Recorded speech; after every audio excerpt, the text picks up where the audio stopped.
তীব্র দাবদাহে পড়ছে পাকিস্তানের সিন্ধু প্রদেশ। সবচেয়ে বেশি ৪৮ থেকে ৫০ ডিগ্রি সেলসিয়াসের উপরে ওঠানামা করছে জ্যাকোবাবাদ শহরের তাপমাত্রা। এখনও গরমে হাঁসফাঁস করছেন বাসিন্দারা। অতিরিক্ত তাপমাত্রায় বিপর্যস্ত হয়ে পড়েছে জনজীবন।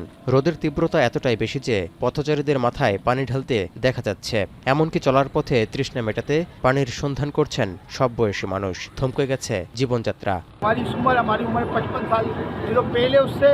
कभी इतनी गर्मी तो शदीद गर्मी बाहर गर्मी घर में भी बंदा नहीं चैन से लग रहा है।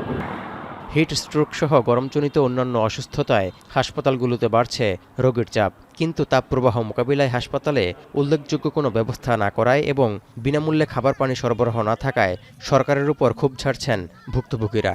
हीट स्ट्रोक के लिए यहाँ पे कोई खास इंतजाम नहीं किया गया है, ना ही पानी की इधर कोई फराहमी है। यहाँ मीठे पानी के लिए लोग गाड़ों पे यहाँ पे जो आता है पानी वो यानी कि खरीदने पे मजबूर हैं। দাবদাহের কারণে মানুষের চলাচল কমে যাওয়ায় স্থানীয় দোকানপাটের ব্যবসা বাণিজ্যে মারাত্মকভাবে প্রভাব পড়েছে। শ্রমিকদের জন্য কাজ পাওয়াও দুষ্প্রাপ্য হয়ে পড়েছে। कारोबार मुतासर हो रहे हैं, गर्मी ज़्यादा है तो कुछ दुकानदार जो है वो दुकानें बंद करके चले जाते हैं दोपहर में। इसी तरह जो है वो मजदूर के लिए मजदूरी भी नायाब हो गई है गर्मी की वजह से, तो मजदूरी भी नहीं लग रही, इसलिए जो है वो सख्त परेशानी का आलम है। ৩ মাস ধরে পানি সরবরাহ বন্ধ থাকায় শহরের সবগুলো পুকুরই প্রায় শুকিয়ে গেছে। এতে করে পানির জন্য হাহাকার বাড়ছে। খরায় অনেক জায়গায় ফসলি মাঠও ফেটে চৌচির।